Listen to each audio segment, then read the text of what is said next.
It has been so long since I have made one of these, but today we are going to be talking about Turtles All the Way Down, the book versus the movie. Welcome back, or if you are new here, welcome. My name is Katrina and I make bookish content here on this channel every week and then movie reviews here at the weekend. All of my movie content is spoiler free. I'll leave a playlist of my book versus movie videos linked up above because they are some of my favorite kind of videos to make, and I have a backlog of them that I'm like, I may have to rewatch or reread these because I haven't made the video about them soon enough. So this one is coming to you almost fresh off the watching. So I remember buying this book. I have the US version and the UK version. I bought the UK version because I was too impatient to wait until I got back for the US version. So this one came out in 2017, and I remember buying it and reading it as one of the first things, as one of the first times that I was traveling back to the UK. And so I pre-ordered it here, and then I got Ollie to go and buy it me in Target back home. And so I have both versions. The Target version is signed, but this version is slightly different.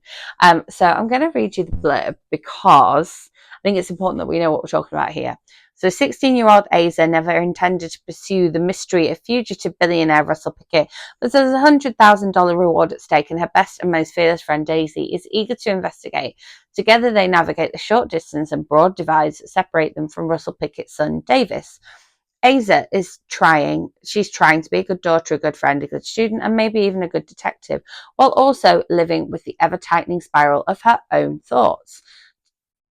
So this one, where it says the ever-tightening spiral of her own thoughts, this one features a character, Asa, who has OCD.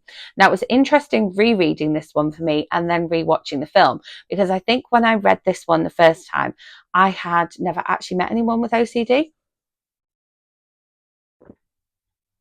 Should be Dr. Pepper. And being at the point of rereading this one like last week and rewatching the film this week, I now know people who have OCD, and so I read it definitely from a very different point of view, and I'm really pleased because the film definitely leans to more towards Asa and her OCD as opposed to the mystery of Russell Pickett, which the book leans towards. Now, a big, massive part of the book is, well, not a massive part of the book. The OCD and the mystery are a big part of the book. However, this little guy here is a Tuatara, I think it depends where you're from. And this Tuatara is a big part of the book. However, Tuatara does not feature in the movie at all, and so that is a massive difference. So the mystery part is linked in slightly with the Tuatara, the fact that he's this billionaire and has this Tuatara who he believes is going to be like everyone's salvation, and has heavily invested in this reptile, I believe, perhaps amphibian, not sure, and yet that doesn't feature at all in the movie. Now, the movie itself, there's a picture of a Tuatara that's in a scene in the movie.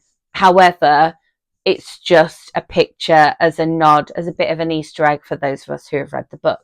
So the movie itself definitely goes down more towards looking at Asa's OCD, which is interesting because John Green says that this is the most personal book he's written because he kind of has explored his own OCD through the book and has talked in some of the press interviews for the film about how, you know, his OCD at points wouldn't let him leave the house. And so this is, you know, one of the ways he kind of has shown that off is through this book.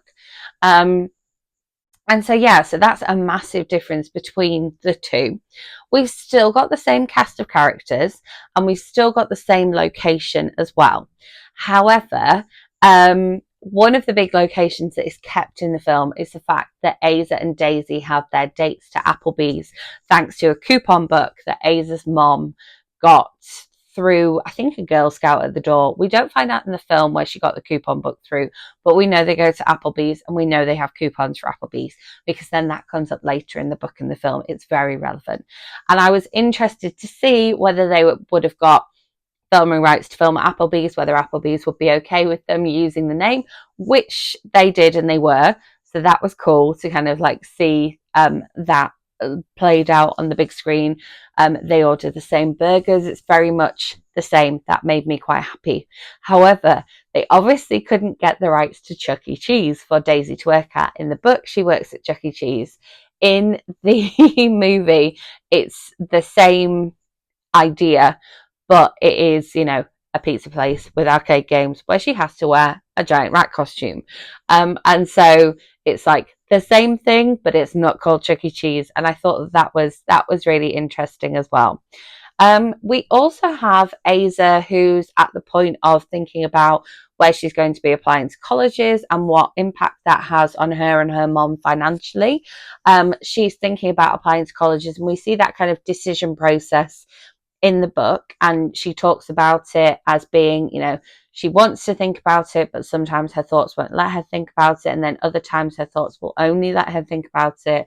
And in the film, we see her with her sort of ideal college being a slightly different one to in the book. She's got an ideal that she would like to go to, an out-of-state university in the book, one or two, and then there's one that's quite different in the movie, and it sort of leans into that a little bit harder and a little bit deeper in the film than it does in the book. And there's a couple of scenes which are just in the film concerning, again, I'm trying very hard to make no spoilers here, concerning that university and that university choice and that decision that just aren't in the book at all. We have, as I said, we have the same cast of characters, and the characters themselves, the essence of them is very much the same, which I think is great, because John Green does write very, very character-driven books. The Fault in Our Stars. I've got my whole book versus movie, one of those, and Paper Towns, Looking for Alaska. All of these ones are very character-driven books. Like Looking for Alaska, you've literally got the character in the title. And so I'm really pleased that they kept the characters and the essence of the characters and what they do and how they interact and their kind of raison d'etre very similar in the film. The only difference being the fact that we lean in more heavily to Aza's OCD than we do to the mystery of Davis's dad. And I really like the fact that they've kept that the same. And so if you were reading the book for the characters, then you will definitely enjoy the characters in the film. I think that Davis is definitely... he's got a little bit more about him in the film than he does in the book.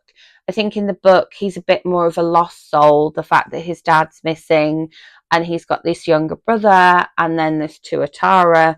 And then in the film, the young brother's there and we see one member of the staff, the sort of household staff, but we don't really see other characters in Davis's world the same way that we do in the book.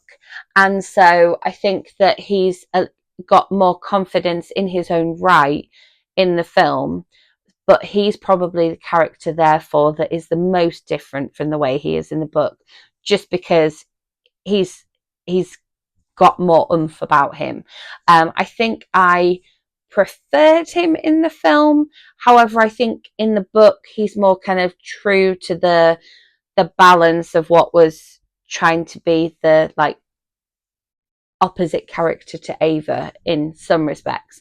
But then I think that the film was potentially playing to the teen, the YA fiction adaptation conventions that we see in To All the Boys I've Loved Before, Fault in Our Stars, the winter one, what's it called? It's behind me here somewhere.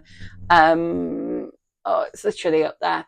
Anyway, all of those kind of recent YA adaptations, I think they were trying to play into that a little bit more, perhaps. Do you have to have read the book to see the film? Absolutely not. The film stands up in its own right. Will you be spoiled for the film if you've read the book? Absolutely you will. The book has more answers than the film does. Will you be spoiled for the book if you've watched the film? No, I don't think you will.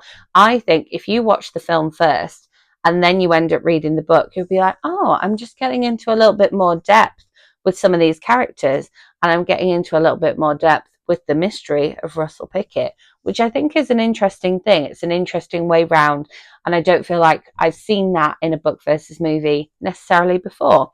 It was a great experience rereading the book. I definitely reread it with a different perspective. It was interesting watching the film. I don't think I would watch the film again. I don't necessarily think I would reread the book again. I think twice is probably enough for me. Would I recommend the film to a friend? Not necessarily. Would I recommend the book to a friend? Probably. I think it's a good read. So yeah, do I prefer the book or the film? I think I definitely prefer the book. I think the film was fine, but was lacking one major main character and one sort of majorly developed plot point that the film just doesn't have. And therefore, I just prefer the book than the film. For once, the book was definitely better. As always, if there is a particular book versus movie video that you would like me to make, then please do let me know in comments. Summer holidays are coming up. It might just happen. I might just have the time to read and watch a film, book, series, whatever. Please do let me know in comments. If you enjoyed this video, give it a thumbs up. Make sure you subscribe and hit that notification bell so you don't miss out on my future bookish content and more movie reviews coming your way very soon. And yeah, I will see you with my next video. Thanks for watching.